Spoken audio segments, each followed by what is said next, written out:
Hey, what's going on everybody, and a warm welcome back to the Whiskey Cove. And on today's episode, we look at the whiskies to look out for the month of June. Yes, I can't believe it's June already. Run the video.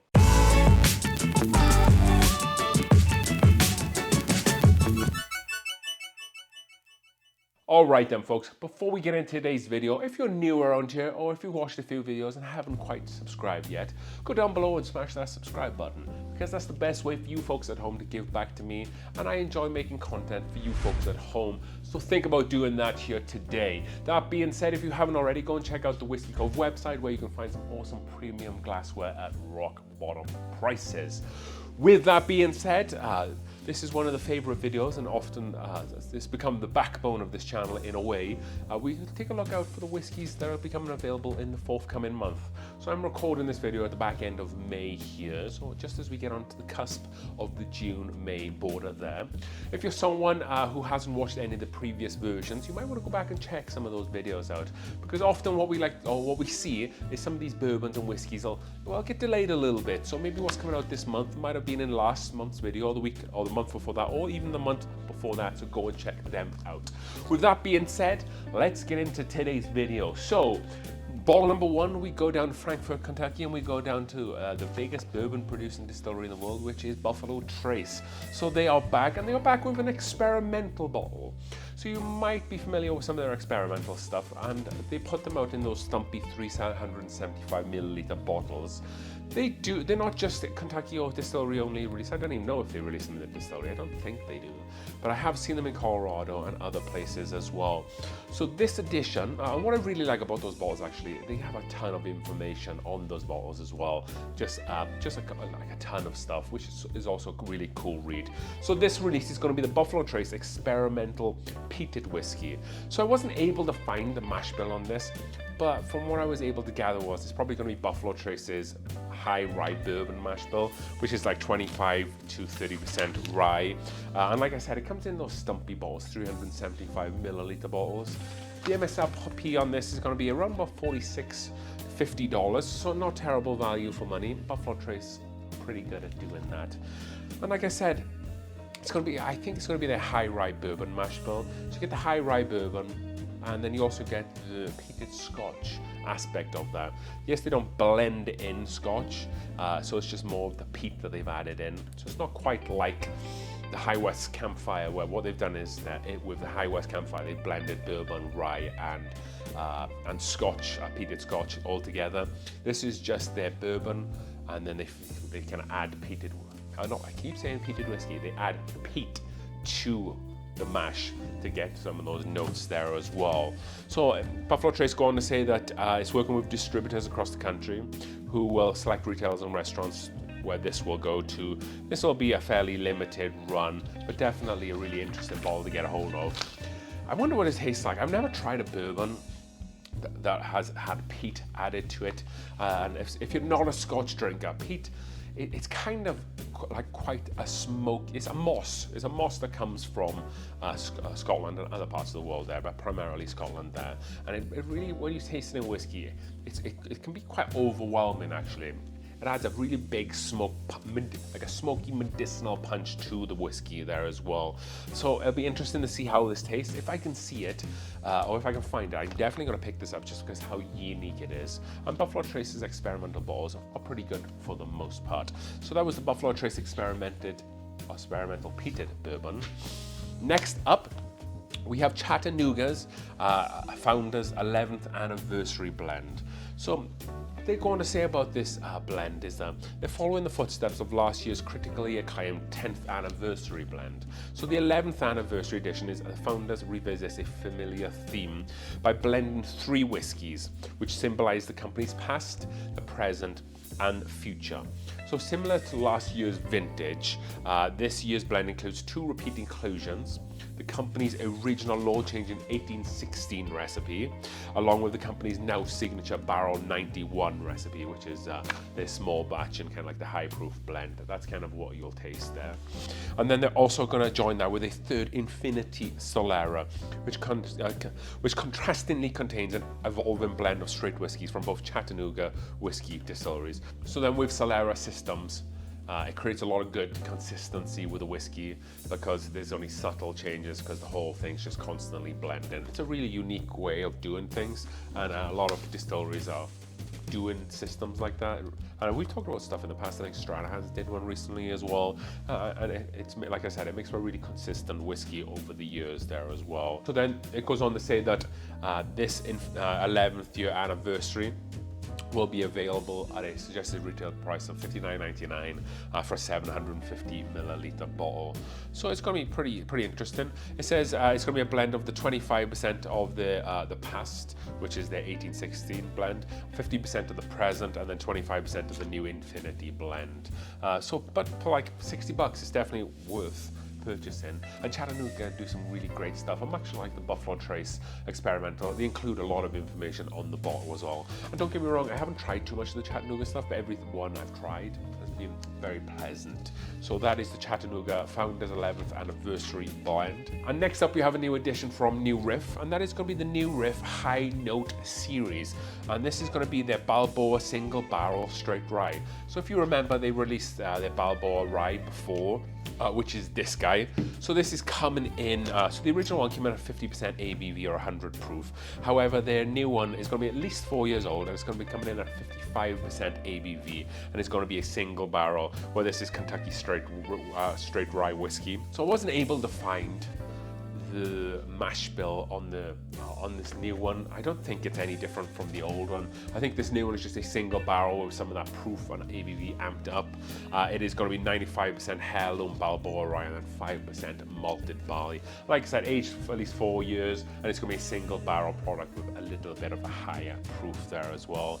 I paid about $50 for this one, and I'm told to expect to pay maybe like $20 or $30, a little bit more than this. So it'd probably fall in the line of about $70 to $80. And what I will say, the two releases that New Riff did, the Balboa rye and the malted rye, were both great whiskies there as well. So I'm definitely interested in this new one, and I am excited to try it.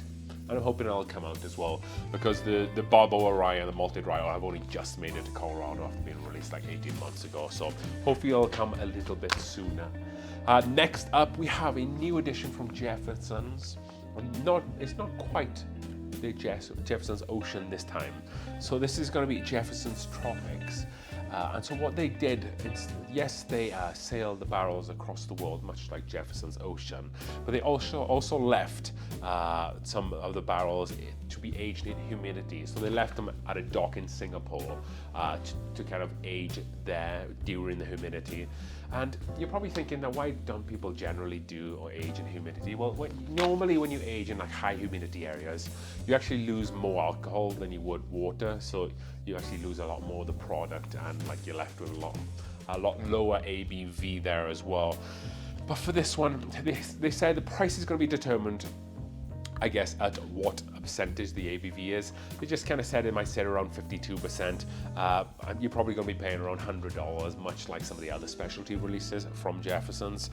But for me, and I'm going to say it, and I don't want to say it, but I think probably what they did is, as they were sailing the barrels around the 7 seas around the world, I think they probably just left some on a dock and forgot about it, and then realized, oh my God, we did this. Let's make a whiskey story and a brand out of it.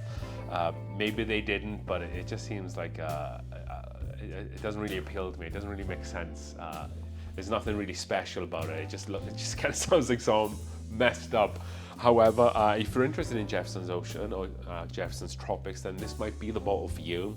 I wasn't able to find the mash bill on this because it is sourced and it's never disclosed, but people tend to assume it's probably a bourbon mash bill with about 25 to 30% rye in there as well. So like I said, if you like Jefferson's Ocean and you want something just a little bit different, this might be for you. Next up, we have Jack Daniel's single malt. And no, not the double-barreled single malt. This is going to be more of a full-time addition to the Jack Daniel's lineup. So this is actually going to be coming in a 1 liter bottle. So if you can imagine like the size of the Sinatra ones, I think it's going to be kind of the same size as that, because that's a 1 liter bottle. It is going to be American single malt finished in Oloroso sherry barrels. as is everything I feel like today. But a lot of scotches, a scotch single malt is generally finished in either bourbon or also single barrels. So it kind of makes sense to do that. The ABV on this is going to be 45% ABV or 90 proof. And like I said, I think this is just going to be kind of like going onto the shelf and a bit of a shelf sitter, much like the Bonded and the Bonded and the triple mash that they released not so long ago. The bottle is pretty cool as well. It looks pretty heavyweight. In terms of MSRP, I wasn't able to find an MSRP for this one. I did look quite a while. I looked at a lot of different press releases and I just couldn't find that information. But knowing Jack Daniels and knowing where they like to price their whiskey, I expect probably between $50 and $80. It doesn't really make any sense to really go over that because there isn't quite enough of a market to force American single malt yet to go above that. But much like Jack Daniels kind of put their finger on, I'm sure it's going to be excellent. I don't particularly like American single malts, but I might have to try this one. And also now staying again with Jack Daniels, and they have another release on the horizon. They're doing a lot of things. They're making a lot of moves, Jack Daniels are lately, and they're producing a lot of great whiskey, which is the most important thing.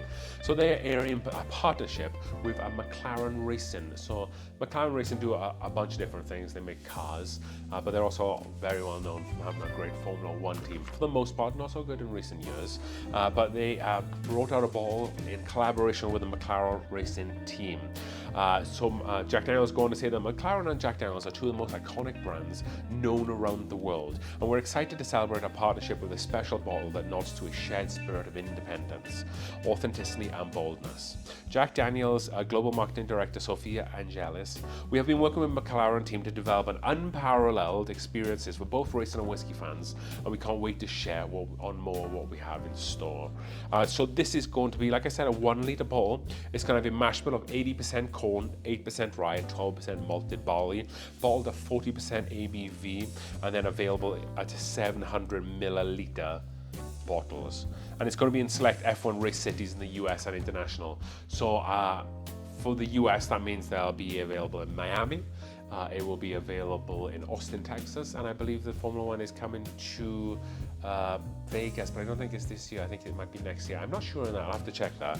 But definitely Austin will probably get some of these, and so will Miami as well. So if you're around those cities, definitely look out for them there as well. I'm sure because it's aligned with McLaren, it's not going to be cheap. I wasn't able to find the price of it, but I'm sure it's not going to be cheap. It probably is more like the Sinatra. You're probably looking at about $100 to $150 there. And now lastly, and what we've all been waiting for, so Buffalo Trace kind of sent the internet into a bit of a frenzy in the last few weeks, and that is because a label was put out for a new Weller. Yes, the last new Weller that they did, I believe, was CYPB, or maybe it was the single barrel, but it was one of those two. And a lot of people for the last few years have been calling for like a toasted Weller, but it never came, and I feel like the market might have moved on from that a little bit. So with this new Weller release, Ema Wheat, it goes on to say, it has a little bit of history on the label, and I will show that on the screen here.